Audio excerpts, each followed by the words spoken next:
The transport shuttle's doors hissed open, and Anna stumbled onto the soft, bioluminescent moss of Kethra 7. Behind her, Daniel hit the ground hard, his hands still bound in plasma cuffs. The Zelthian guards didn't even look back as they sealed the shuttle and lifted off, leaving to humans alone on the galaxy's most notorious death world. "Welcome to hell," Anna muttered, watching the shuttle disappear into the violet sky. Around them, the jungle breathed literally. Massive trees with translucent bark pulsed with flowing fluids, their canopy so dense that only filtered light reached the forest floor. Daniel finally broke his cuffs against a jagged rock and stood beside her. 37 species have tried to colonize this planet. None lasted more than 3 weeks. Thanks for the encouraging statistics, Anna replied, scanning their surroundings. She'd been a xenobiologist before her exile trumped up charges of corporate espionage. Daniel had been a Marine, court-martialed for refusing to abandon civilians during a raid. Now they were both expendable, dumped on a world where the ecosystem itself was engineered to kill. The first attack came within an hour. Anna heard it before she saw it, a sound like grinding metal mixed with organic clicking. The razor spine burst from the undergrowth, its segmented body stretching nearly 4 meters long. Crystalline spines along its back refracted the ambient light into dizzying patterns meant to disorient prey.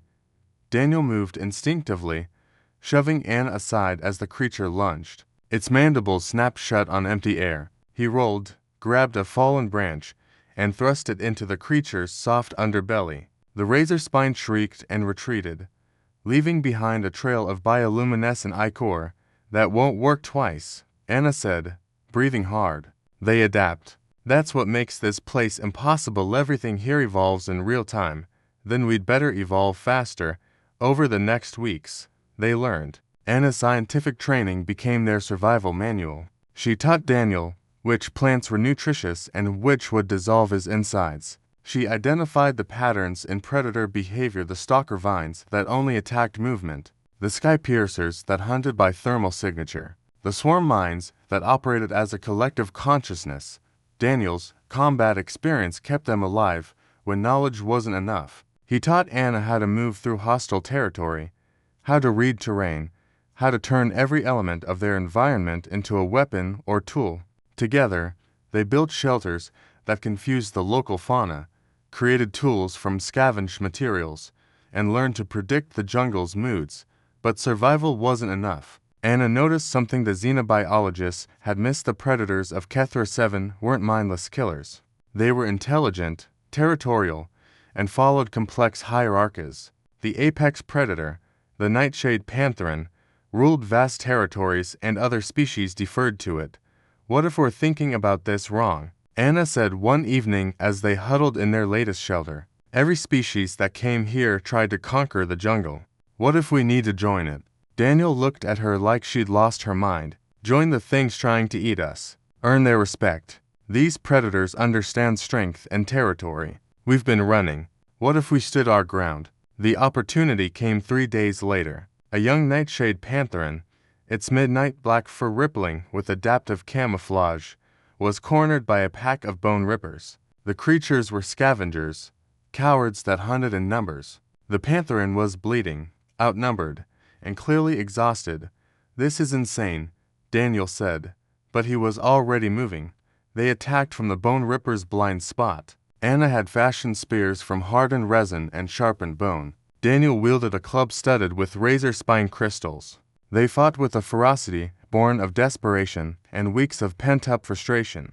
The bone rippers scattered, unable to understand prey that fought back with such coordination and rage.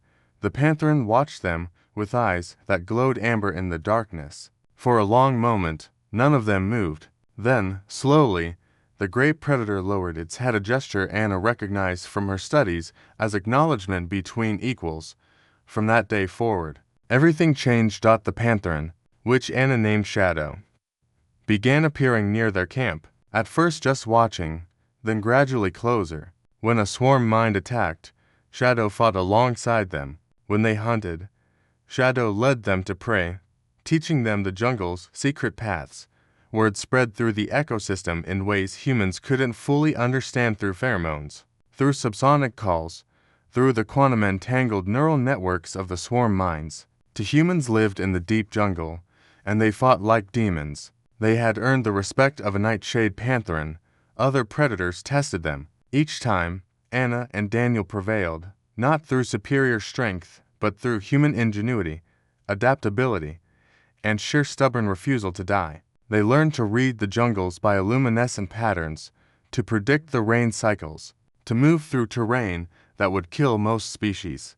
6 months after their exile, a Zelthian survey team landed to document the inevitable failure of the human experiment. They found Anna and Daniel waiting at the designated coordinates, alive and healthy. Shadow lounged nearby, watching the aliens with barely concealed contempt. The survey leader's translator barely managed to convey his shock. How did you survive? Anna smiled, her clothes now a patchwork of native materials, her skin marked with scars that told stories of 100 battles.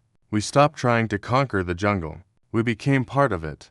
Daniel stood beside her, his eyes hard as he stared down the aliens who'd left them to die. Tell the council something. Humans don't break easily, and we don't forget. The Zelthians left. They report forever changing how the galaxy viewed humanity. Kethra 7, the unconquerable death world, had not broken the humans. Instead, 2 exiles had done what no species ever had. They'd earned the jungle's respect and made it their home.